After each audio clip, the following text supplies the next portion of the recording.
రోజున మన క్రీడా దినోత్సవం జరుపుకున్నాం కదా, కానీ మన పిల్లలు మనం అక్కడికి పోయినాం కాబట్టి వాళ్ళు ఈ రోజు వచ్చి మీ పిల్లలు రాష్ట్ర జాతీయ స్థాయిలలో కూడా మంచి ప్రదర్శన చేస్తున్నారు. కనుక మా వంతు మేము కొన్ని క్రీడా పరీక్షలు వినాలని మన పాఠశాల చాలా నిజంగా మనకు అద్భుతంగా భావిస్తున్నాం. ఎందుకంటే ఇటువంటి స్వాతంత్రం దొరికితే బాగా చదివే పేద విద్యార్థులు కూడా మా స్కూల్కు ఆర్థిక సాయం అందించడానికి వాళ్ళు ముందుకున్నారు. నేను బాగా చదివి 520, 530 ట్రిపుల్ సీట్లు అనేప్పుడు ఒక మంచి కాలేజీకి వాళ్ళు స్పాన్సర్ కూడా చేస్తాము అని సభాముఖంగా తెలియజేస్తారు. ఒకటి కనుక మనం చదవాలా.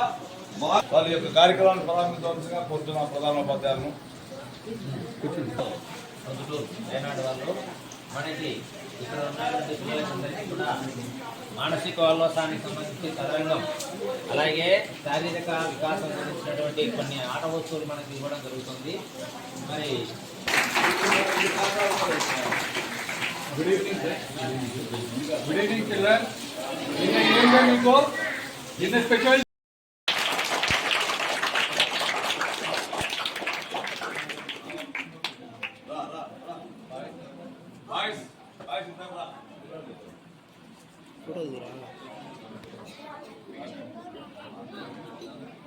అదేంటి ఎడు నొప్పితే కొడతా ఫోటో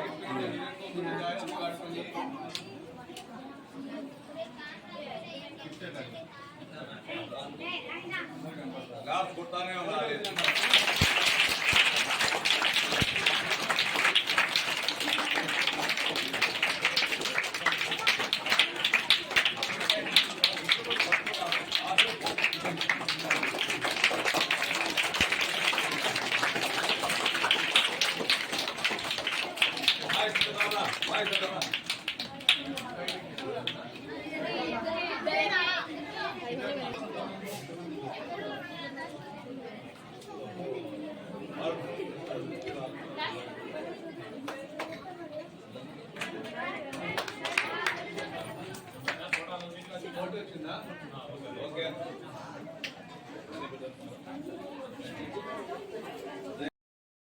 యాదో ఒకసారి దయాగుణం అనేది ఉంది. దానివల్ల పిల్లల గురించి ఇంట్రెస్ట్ ఓహో వాళ్ళు తెచ్చి మాకు ఇచ్చారే, మేము దీన్ని వినియోగం చేసుకోవాలా, రేపు పొద్దున్న నేను ఇవ్వాలా అనే స్ఫూర్తిగా వాళ్ళకు దక్కుతుందని నేను మనస్ఫూర్తిగా మీరు ఇచ్చే గుణం పెంచుకోవాలనే ఫస్ట్ మేము ఇవ్వడం. ఇది ఇచ్చే గుణం పెంచుకోవాలని మేము ఊరికి ఇస్తున్నామనే మాట కంటే మీలో పెంచుకోవాలి ఒకరికి సహాయపడే గుణం ఎవరికైనా సరే. వస్తాయి మేడం, 5 అయితే మన రావు. తర్వాత వాళ్ళకు మనము 3 కమాన్ గో.